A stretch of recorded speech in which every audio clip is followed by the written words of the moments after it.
নমস্কার, আমি সঞ্জয়। আপনারা দেখছেন খাস বার্তা। আজকে আমাদের সাথে রয়েছেন অঞ্জনবাবু, অঞ্জন মণ্ডল। আসানসোল মিউনিসিপ্যাল কর্পোরেশনের ইলেকশন আপনারা সবাই জানেন, 12 তারিখের ইলেকশন, 12ই ফেব্রুয়ারি। আজকে অঞ্জন মণ্ডল মহাশয় আমাদের সাথে আছেন, ওয়ার্ড নম্বর 104-এর টিএমসি প্রার্থী। আমরা জেনে নেব অঞ্জনবাবুর কাছ থেকে যে আপনাকে এখানকার মানুষ কেন ভোট দেবে, আপনি বললেন অঞ্জনবাবু। মানুষ ভোট দেবে আমাদের দিদির যে এখানে উন্নয়ন হয়েছে, উন্নয়ন দেখে তো ভোট দেবেই। প্লাস আমাদের যে এখানে আমরা যে রয়েছি এখানে বহুদিনের, এখানে আমাদের মানুষ সমস্ত ব্যাপার নিয়ে আমাদের চেনে, সমস্ত কিছু কাজকর্ম তারা আমাদের দেখেছেন, সেই হিসাবে তারা ভালো বুঝবেন এবং দেবেন। মানে আপনি কি আগে ছিলেন এখান থেকে কাউন্সিলর? এখানে ছিলাম, এখানে আমিও ছিলাম, আমার বোনও ছিল। আমি 1993-তে 93 সালে এখানে যখন নমিনেটেড হয় তখন কাউন্সিলর ছিলাম। তারপরে 1994-এ হয়েছিলাম, 99 সালে হয়েছিলাম গাঙ্গুচায়, যেটা এখন 72 নম্বর ওয়ার্ড। তারপরে এখানেও ছিলাম, তারপর জিসাগড়ে এখন যেটা 105 সেখানেও ছিলাম।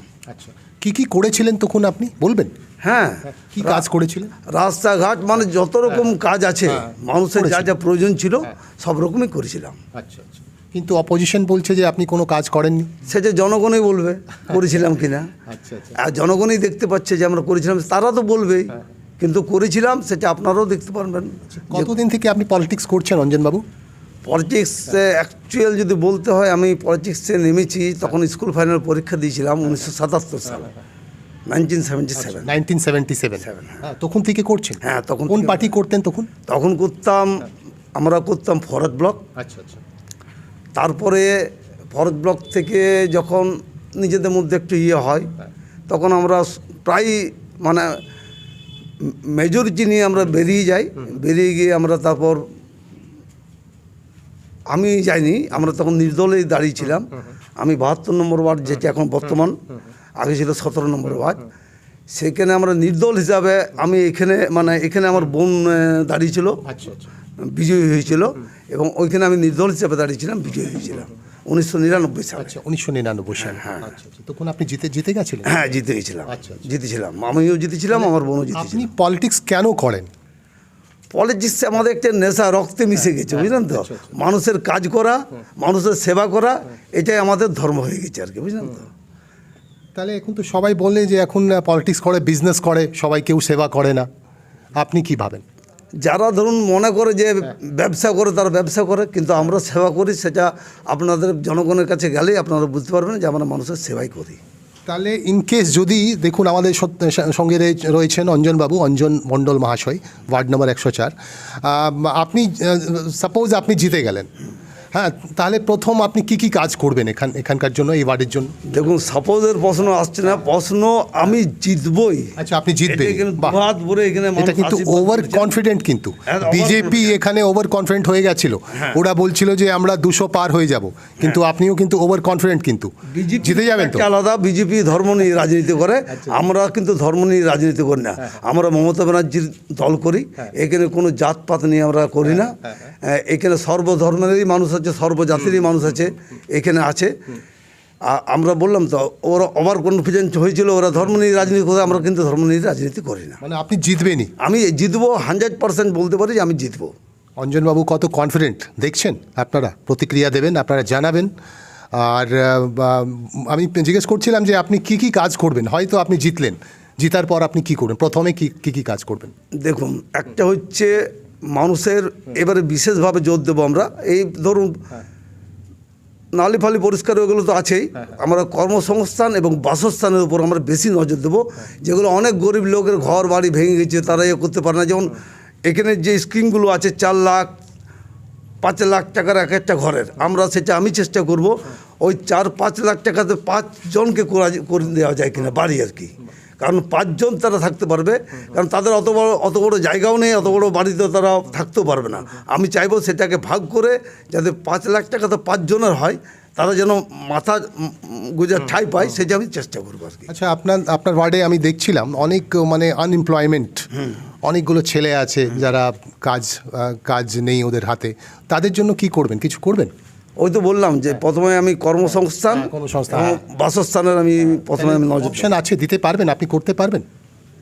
কেন পারবো না? কাজ চেষ্টা দিতে থাকলে পারবেন? সবই হয়, চেষ্টা থাকলে নিশ্চয়ই হবে সব কিছু।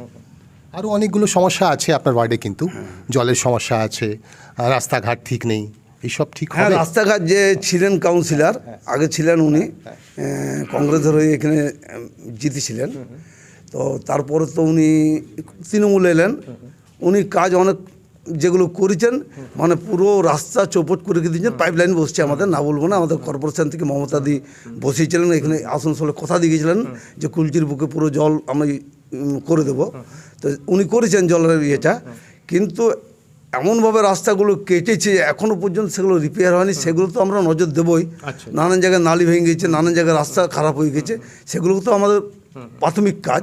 তারপরে ওই বললাম কর্মসংস্থান, বাসস্থান, অবশ্যই। বুঝলেন তো। তাহলে খুব ভালো লাগলো। আর আপনি কি মেসেজ দিতে চাইবেন এখানকার জনগণকে, এখানে যারা আপনাকে, যারা আপনার ভোটার, তাদের জন্য কি বলবেন? স্পেশালি কোনো কিছু বলবেন, কোনো মেসেজ যদি থাকে তাহলে বলুন। হ্যাঁ হ্যাঁ, আমি তাদেরকে বলবো যেন তারা অধিক ভোটে, যখন আসানসোলের বুকে যেন আমি রেকর্ড করতে পারি অধিক ভোটে জিতে, সেটাই আমি তাদের কাছে আবেদন রাখবো। এই জনগণের প্রতি আবেদন হয়েছে আমার। আর প্রত্যেককে বলবো যেমন কোভিড বিধি মেনে চলেন, প্রত্যেকে মাস্ক যেন ব্যবহার করেন। আপনারা প্রচার করছেন, কোভিড বিধি মেনে চলছেন তো? হ্যাঁ হ্যাঁ, আমরা তো কোভিড বিধি মেনেই চলছি। ওয়েস্ট বেঙ্গল গভর্নমেন্টের যা গাইডলাইন, ওগুলো মেনে চলছে? হ্যাঁ হ্যাঁ হ্যাঁ হ্যাঁ, আমার চলছে এগুলো। তাহলে খুব ভালো লাগলো। অঞ্জনবাবু আমাদের সাথে আছেন, ওনার সাথে দেখুন এখানে দাঁড়িয়ে আছেন ওনার পার্টির কার্যকর্তা, মানে কর্মীরা। আর এখানে সুশীলবাবু, ওনাকে আমি বলবো, উনি বোধহয় পার্টি করেন আর কি, এনার সাথেই আছেন। আপনি সুশীলবাবু, আপনি কিছু বলবেন? আপনি বলুন, আপনি আপনি কত সন্তুষ্ট, মানে এনার কাজ আপনি তো দেখেছেন, অনেক দিন থেকে যুক্ত আছেন, বলুন।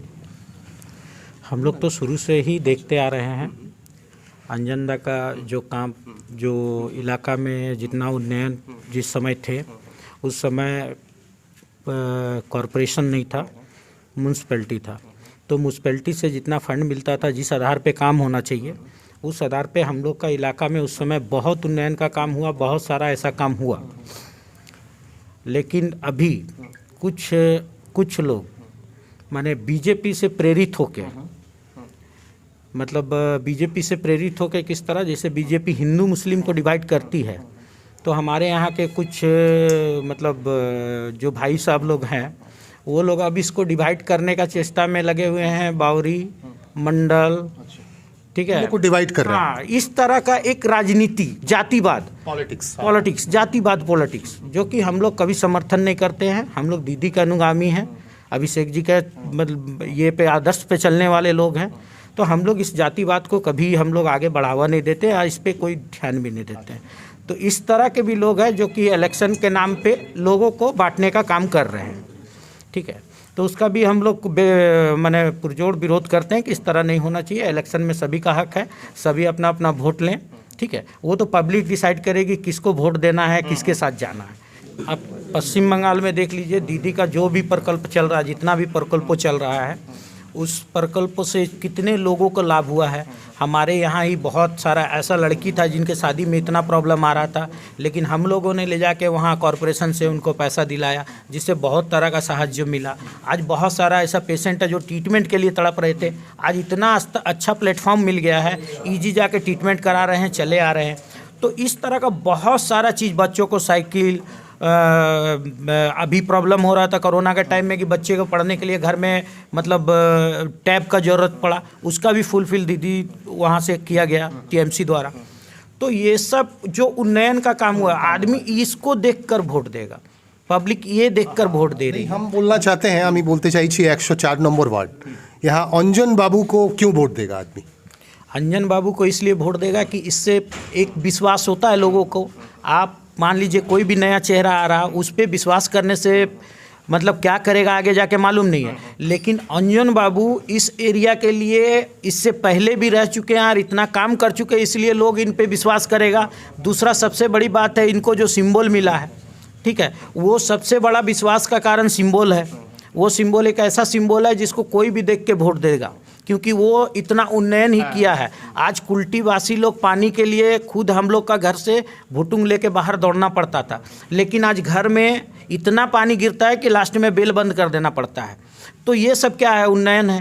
आज हम लोग को घर मतलब हर फैसिलिटी द्वारे सरकार, कहीं जाना नहीं है, मतलब अपना दरवाजा से निकलो और काम कराओ। तो ये सब चीज़ है, इसको देख कर लोग वोट दें। উন্নয়ন কো দেখে থ্যাংক ইউ সুশীল বাবু।